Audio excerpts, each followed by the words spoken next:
بسم اللہ الرحمن الرحیم۔ آج کا ہمارا سبق ہے معذور کا وضو۔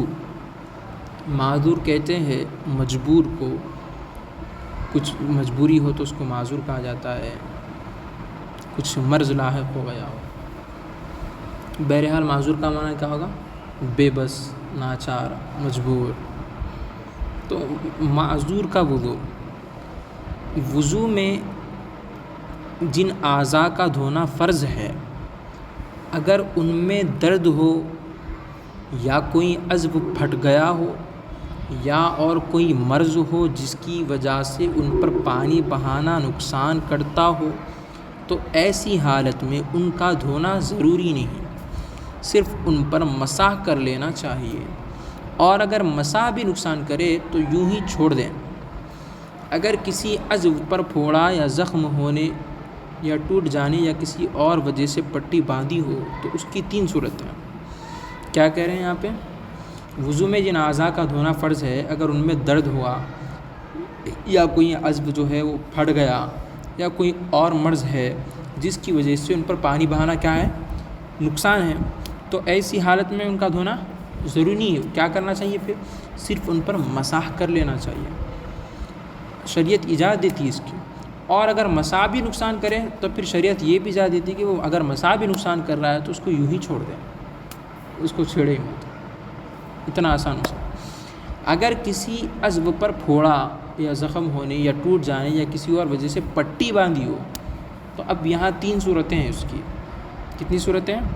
3 صورتیں۔ پہلی صورت یہ ہے کہ پٹی کا کھلنا مضر ہو، یعنی نقصان کرتا ہو۔ پٹی کا کھلنا نقصان دہ ہو، چاہے جسم کا دھونا نقصان ہو یا نہ ہو، لیکن پٹی کا کھلنا نقصان کرتا ہو۔ دوسری صورت ہے پٹی کا کھولنا مضر نہ ہو، یعنی نقصان نہ کرتا ہو، کھولنے کے بعد باندھنے کی دقت ہو، یعنی کھولنے کو تو کھول دیں گے، پریشانی نہیں ہے، لیکن نقصان بھی نہیں کرتا ہے، لیکن مسئلہ یہ ہے کہ باندھنے نہیں آتا، کوئی باندھنے والا موجود نہیں ہے، دقت ہے باندھنے کی۔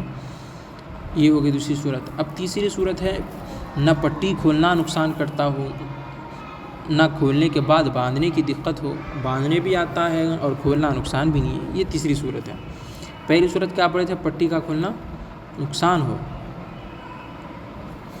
پٹی کا کھولنا کیا ہے؟ نقصان ہو، پہلی صورت۔ تو پہلی اور دوسری صورت میں پہلی صورت کیا پڑھے؟ پٹی کا کھولنا نقصان ہو۔ دوسری صورت کیا پڑھے؟ پٹی کا کھولنا نقصان ہو، پٹی کا کھولنا نقصان نہ ہو لیکن کھولنے کے بعد باندھ نہیں سکتے، باندھنے کی پریشانی ہے۔ یہ 2 صورتیں۔ پہلی اور دوسری صورت میں تمام پٹی پر مسح کر لینا چاہیے۔ پہلی اور دوسری صورت جو پڑھے ہیں اس میں کیا کرنا چاہیے؟ اسی کنڈیشنز میں کیا کرنا چاہیے؟ پٹی پر، تمام پٹی پر مسح کر لینا چاہیے۔ اگر پوری پٹی پر مسح نہ ہو تو کم از کم آدھے سے زیادہ حصے پر ہونا چاہیے، ورنہ درست نہیں ہوگا۔ پہلی اور دوسری صورت کیا پڑھے؟ پٹی کا کھلنا نقصان کرتا ہو، پہلی صورت یہ پڑھے۔ دوسری صورت کیا پڑھے؟ پٹی کا کھلنا نقصان نہ کرتا ہو۔ دوسری صورت کیا پڑھے؟ پٹی کا کھلنا نقصان نہ کرتا ہو لیکن کھولنے کے بعد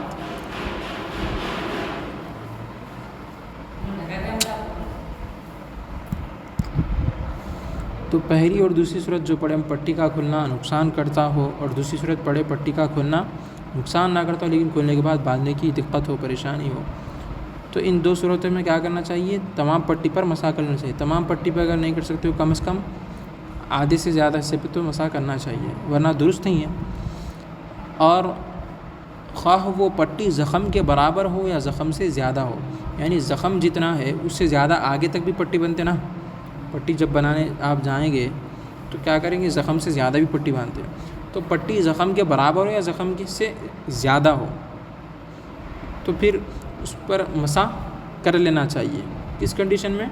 پٹی کھولنا نقصان ہو یا پٹی کھولنا نقصان نہ ہو لیکن باندھنے کی پریشانی ہو پھر کھولنے کے بعد، تو ان صورت میں کیا کرنا چاہیے؟ پٹی پر مسح کر لینا چاہیے۔ اگر مسح بھی نقصان کرے تو یوں ہی چھوڑ دیں۔ اگر مسح بھی نقصان کرتا ہے تو پھر پٹی پہ مسح بھی نہیں کرنا چاہیے۔ سمجھ میں آ گئی یہ بات؟ اب ہے تیسری صورت۔ تیسری صورت ہم کیا پڑھیں؟ نہ پٹی کھولنا نقصان کرتا، نہ کھولنے کے بعد باندھنے کی پریشانی۔ تو اس صورت میں کیا کرنا ہے؟ تیسری صورت میں پٹی کھول کر تمام عضو کو دھو ڈالیں. پٹی کھول دینا ہے کیونکہ پٹی کھولنا نقصان نہیں ہے نہ باندھنے کی پریشانی، تو پٹی کھول دینا، کھول کے تمام عضو کو دھو ڈالیں، بشرطے کہ زخم کا دھونا نقصان نہ کرے. زخم کا دھونا نقصان نہ کرے ورنہ زخمی حصے کو چھوڑ کر باقی عضو کو دھو ڈالیں. پٹی کھول دیں کیونکہ آپ کو پٹی کھولنا نقصان نہیں ہے اور پٹی باندھنے کی بھی پریشانی ہے، تو پٹی کھول لیں. اب پٹی کھولنے کے بعد جو زخم ہے اس کو اگر دھونا نقصان کرتا ہے تو وہ حصہ نہ دے، بلکہ جو ایکسٹرا جگہ پہ جو پٹی بنی تھی وہ جگہ کو دھو لیں اور باقی عضو کو دھو ڈالیں. زخمی حصے پر مسح کر لیں. زخمی حصے پہ کیا کر لیں؟ مسح. اور اگر مسح بھی نقصان کرتا ہے زخمی حصے پہ تو پھر پٹی باندھ کر پٹی پر مسح کریں. ہو گئی یہ بات. پٹی کھولنا ہے کیونکہ نقصان نہیں ہو رہا، پٹی کھولنا آپ کو. تیسری صورت کی بات چلی، پٹی باندھنے کی بھی پریشانی ہے تو پٹی کھول لینا، کھول کے زخم کے علاوہ جو ایکسٹرا حصہ پٹی باندھے ہوئے تھے، اب زخم کو اگر دھو سکتے تو دھونا، نہیں تو نہیں دھو سکتے تو زخم کو چھوڑ دینا، اس کے اوپر مسح کرتے تو کرنا، یا مسح بھی نہیں کر سکتے تو مسح بھی نہیں کرنا. اب جو پٹی ایکسٹرا جگہ پہ جو بنی ہوئی تھی اس کو دھو لینا، اس کے بعد پٹی باندھ لینا، کیونکہ اس زخم کے اوپر ہم نہیں دھو سک رہے ہیں نہ اس کو مسح کر سک رہے ہیں، اس کی باقی جگہ کو ہم دھو دیے. اب پٹی باندھ دی، پٹی باندھنے کے بعد کیا کرنا؟ وہ پٹی کے اوپر سے اس کو مسح کر لینا. یہ ہوگا مسئلہ. اگر زخم پر مسح کرنا تو نقصان نہ کرے لیکن پٹی خون سے ایسی چپک گئی ہو کہ اس کو کھولنے میں زخم کے تازہ ہو جانے کا اندیشہ ہو تو اس صورت میں بھی پٹی پر مسح کر لے، پٹی نہ کھولے. ہو گئی یہ بات. یہ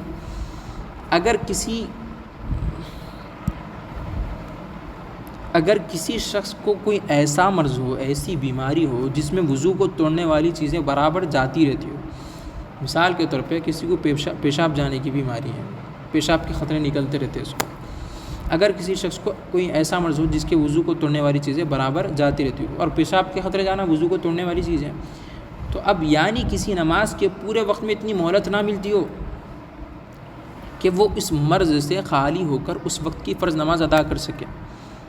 یعنی اس کو ایسی بیماری ہو گئی، پیشاب کے خطرے ایسے جا رہے ہیں کہ یعنی وضو کر کے نماز بھی نہیں پڑھ سکتا. وہ نماز پڑھنے کا جو 5 منٹ کی نماز پکڑ لے تو وہ 5 منٹ نماز نہیں پڑھ سکتا، نہیں، کیونکہ اس کے خطرے اتنی تھوڑی دیر کو نکل جا رہے ہیں، 1-2 منٹ میں نکل جا رہا، یعنی کہ اس کے پاس اتنی بھی مہلت نہیں ہے وضو سے رہنے کی کہ نماز ادا کر سکے. تو ایسے شخص کو ہر نماز کے وقت نیا وضو کر لینا چاہیے. ایسے شخص کو کیا کرنا چاہیے؟ ہر نماز کے وقت نیا وضو کر لینا چاہیے، اور آخر وقت تک جتنی نمازیں چاہے اس وضو سے پڑھ لیں. آخر وقت تک جتنی نمازیں چاہے اس وضو سے پڑھ لیں. کیا بول رہے ہیں یہاں پہ؟ تو کیا بول رہے ہیں یہاں پہ؟ اب ظہر کی نماز کا وقت ہو گیا، اب وہ وضو کر لیا، تو اب اس کو بیماری ہے پیشاب کے خطرے جانے کی، اور اتنی خطرناک ہے کہ وہ نماز کے دوران بھی پیشاب کے خطرے جائیں گے، کیونکہ اتنا بھی اس کے پاس مہلت نہیں ہے. تو ایسا شخص ہر نماز کے بعد نیا وضو کر لینا. اب ظہر میں وضو کر لیا تو اس وضو سے یعنی اثر تک کیا کر سکتا؟ جتنی چاہے نماز پڑھ سکتا، لیکن اثر کا جب ٹائم شروع ہو جائے گا تو اثر کی نماز وہ وضو سے نہیں پڑھ سکتا، دوسرا وضو کرنا پڑے گا، اس لیے کہ اس کا وضو نماز کا وقت جانے سے ٹوٹ جاتا ہے، یا کسی دوسرے حدث کے لائق ہونے سے. دوسرے حدث کے لائق ہونے سے بھی ٹوٹ جاتا ہے اس کا وضو. پہلے پورا پڑھ لیں گے، اس کے بعد بات کریں گے اس پہ. جو مرض اس کو ہے اس سے نیز نماز کا وقت آنے سے نہیں ٹوٹتا.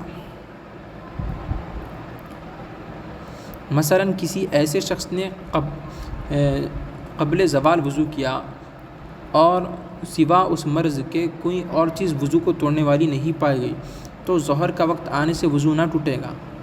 ہاں، ظہر کا وقت جانے سے ٹوٹ جائے گا اور عصر کے لیے دوسرا وضو کرنا ہوگا. یہ ہے مسئلہ. پھر جب تک اس کا مرض پوری طرح دفع نہ ہو جائے، پوری طرح دفع نہ ہو جائے، یعنی ایک نماز کا پورا وقت ایسا نہ ملے جس میں وہ مرض ایک مرتبہ بھی نہ پایا جائے، تو جب تک وہ شخص معذور سمجھا جائے گا. ایسی مہلت کہ نماز نہیں پڑھ سک رہا، نہیں، وہ نماز کا جتنا ٹائم ہوتا ہے اتنا بھی ٹائم نہیں اس کے پاس، اس میں بھی وہ مرض پایا جا رہا. تو ایسی کنڈیشن والے کے لیے، ایسی صورت والے کے لیے، ایسی صورت جس کی ہو، ایسی مجبوری جس کی ہو، اس کے لیے یہ مسئلہ ہے کہ وہ ہر نماز کے وقت کیا کرنا چاہیے؟ نیا وضو کر لینا چاہیے. اب وضو کر کے آگے ظہر کی نماز میں ٹھہرا، اب پیشاب کا خطرہ آ گیا کیونکہ اس کی بیماری ہے، ایک ایک دو منٹ کو خطرے آ رہے ہیں، تب وہ اسی حالت میں نماز پڑھنا اس کی جائز ہے اس کے لیے، اور وہی وضو سے ہی نمازیں پڑھ سکتا ہے۔ لیکن جب عصر کا وقت شروع ہو جائے گا تو ظہر کا نماز کا وقت ختم ہو رہا، تو انہیں کون سے وقت میں وضو کیا تھا؟ ظہر کے ٹائم، تو ظہر کا ٹائم ختم ہوتی ہے اس کا وضو ٹوٹ جائے گا۔ ظہر کے ٹائم میں وضو کرا تو ظہر کے ٹائم میں جتنی بھی نمازیں پڑھ سکتا ہے، لیکن دوسری نماز کا ٹائم آئے گا تو ظہر کا ختم ہو جائے گا، تو ظہر کا ختم ٹائم تو اس کا وضو بھی ختم۔ ہاں اب مسئلہ یہ ہے کہ اس کی بیماری کیا ہے؟ پیشاب کے خطرے جانا۔ اب انہیں ظہر میں وضو کرا، اس کو پیشاب کے خطرے جا رہے ہیں، وضو تو اس کا بسر تک رہے گا کیونکہ اس کی مجبوری ہے، لیکن اس کو ری خارج ہو گئی تو اب اس کا وضو ٹوٹ جائے گا، چاہے اس کا ظہر کا وقت ختم ہو یا نہ ہو، کیونکہ یہ بیماری سے ہٹ کے دوسری چیز ہے، یہ وضو کو توڑنے والی۔ سمجھ رہے ہیں مسئلہ؟ اس کی بیماری کیا ہے؟ پیشاب کے خطرے جانا۔ اب اس سے ہٹ کے اگر دوسری چیز جیسے کہ ری خارج ہو گئی، پیچھے سے ہوا نکل گئی، تو اب ظہر کا وقت ختم ہو نہ اس کا وضو ٹوٹ گیا۔ اس مسئلے کو سمجھنے کی ضرورت ہے۔ اللہ تعالیٰ سے دعا ہے کہ اے باری تعالیٰ ہم کو دین کی سمجھ عطا فرما اور دین پر عمل کی توفیق عطا فرما۔ وصلی اللہ تعالیٰ علی خیر خلقہ محمد وعلی آلہ وصحبہ اجمعین والحمد للہ رب العالمین۔